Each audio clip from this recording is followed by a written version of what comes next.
Hello friends, स्वागत है आपका मेरे यूट्यूब चैनल केमिस्ट्री बाय कोमल मैम में। आज हम सरफेस केमिस्ट्री की अगली कड़ी में पढ़ेंगे कोलाइडी विलयन क्या होते हैं और कोलाइडी विलयन का उनकी अवस्था क्या होती है उसके बारे में पढ़ेंगे। तो सबसे पहले हमें ये जानना है कोलाइडी विलयन के कितने पार्ट होते हैं। कोलाइडी विलयन दो भाग में बटा हुआ होता है, एक होता है परिक्षिप्त प्रावस्था और एक होता है परिक्षेपण माध्यम। ये उसी तरह से है जैसे विलयन में विलायक और विलेय होता है। यहाँ पर परिक्षिप्त प्रावस्था जो होती है वो होते हैं विलेय। जैसे विलयन में विलेय होता है उसी तरह से परिक्षिप्त प्रावस्था का मतलब है विलेय। और परिक्षेपण माध्यम जैसे कि विलयन में विलायक होता है उसी तरह से ये होता है विलायक। जिस तरह से हमें पता है विलयन के दो भाग होते हैं, विलेय तथा विलायक, उसी तरह से कोलाइडी विलयन की जो दो पार्ट है विलेय तथा विलायक, उनको कहा जाता है परिक्षिप्त प्रावस्था और परिक्षेपण माध्यम। विलायक की मात्रा अधिक होती है उसी तरह से परिक्षेपण माध्यम की मात्रा भी अधिक होती है और परिक्षिप्त प्रावस्था उसमें कम होता है। इसमें एक और पॉइंट आता है कि परिक्षिप्त प्रावस्था जो है वो समान रूप से वितरित नहीं रहती है, तो ये असतत होते हैं।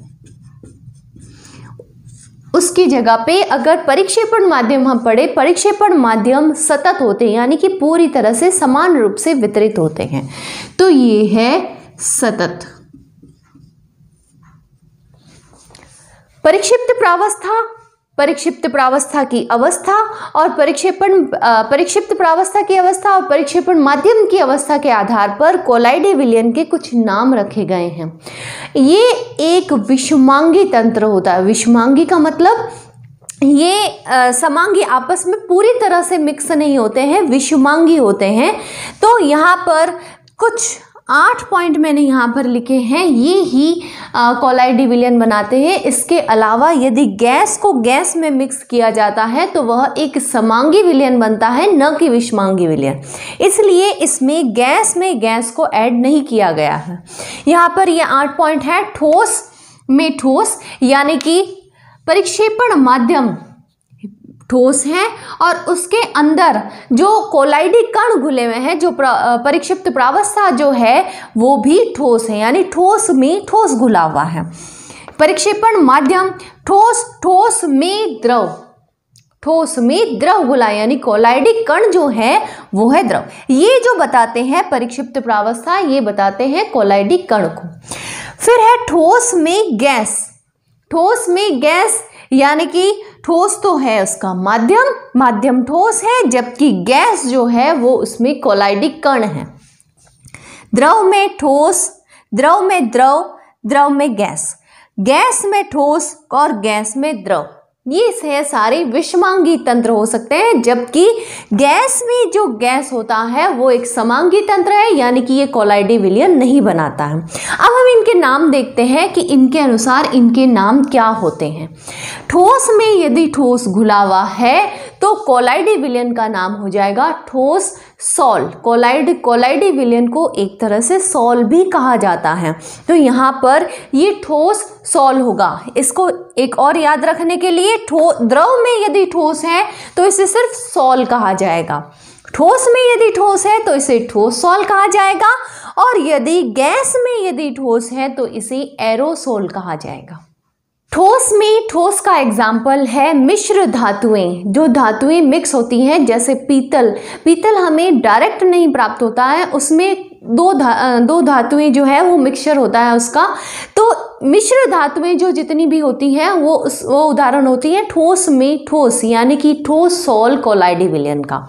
खनिज पदार्थ जो होते हैं वो भी ठोस सॉल का एग्जाम्पल होता है।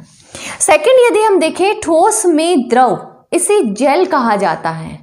इस कोलाइडी विलयन का नाम होता है जेल, और इसके एग्जाम्पल होते हैं पनीर, मक्खन, जैम।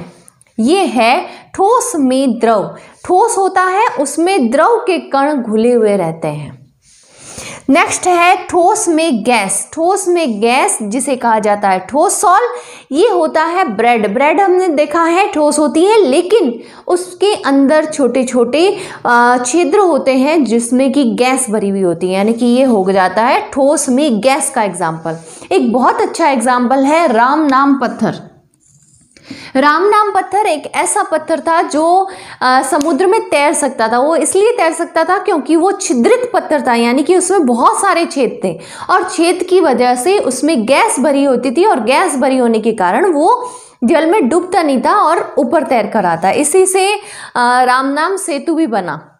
तो राम नाम पत्थर जो है वो एग्जाम्पल है ठोस सॉल का, यानी कि इसमें ठोस तो है परिक्षेपण माध्यम और परिक्षिप्त प्रावस्था है उसमें गैस।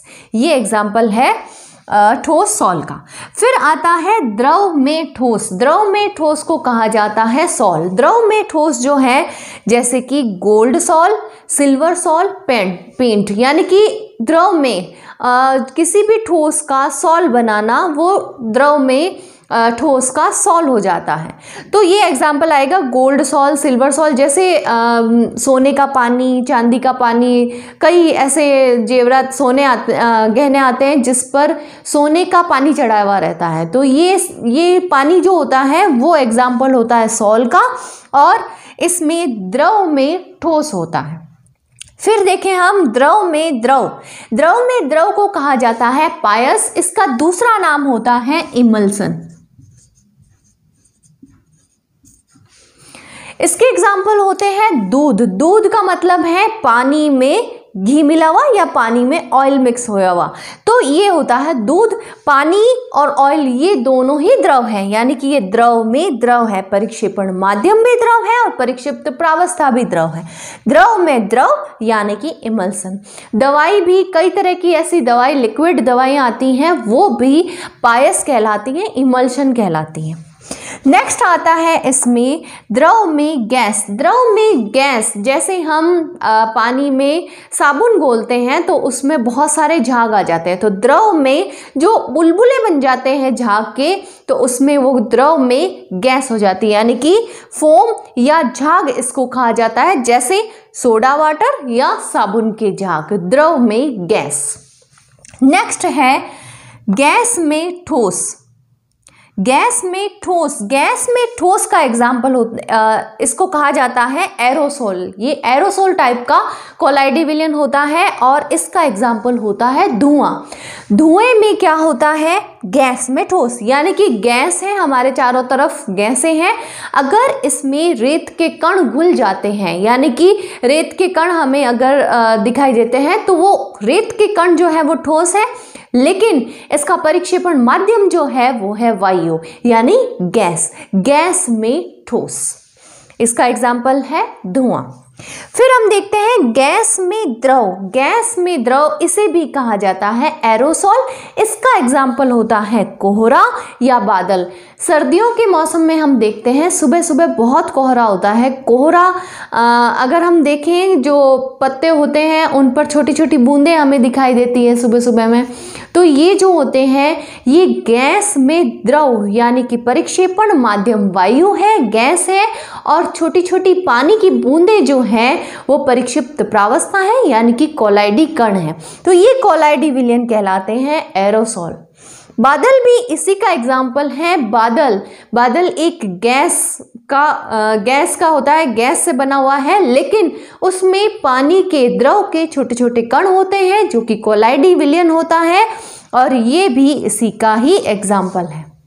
तो ये कुछ ध्यान में रखने वाली चीजें हैं। हमें क्वेश्चन पूछा जा सकता है कि दूध किस प्रकार का कोलाइडी विलयन है, तो इसके लिए हमें आंसर लिखना होगा दूध पायस प्रकार का कोलाइडी विलयन। या फिर पूछा जा सकता है सोडा वाटर किस प्रकार का कोलाइडी विलयन है। सोडा वाटर फोम या झाग प्रकार का कोलाइडी विलयन है।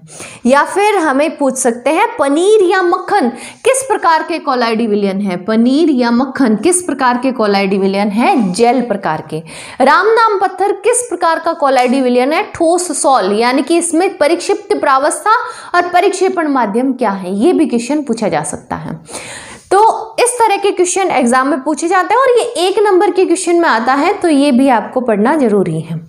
आपको मेरी क्लास कैसी लगी कमेंट बॉक्स में ज़रूर बताइए और मेरी वीडियोस को अपने दोस्तों के साथ ज़रूर शेयर कीजिए और बेल आइकन को दबाना ना भूलिए, क्योंकि इससे आने वाले वीडियोस के नोटिफिकेशन आपको मिलते रहेंगे। तब तक के लिए धन्यवाद।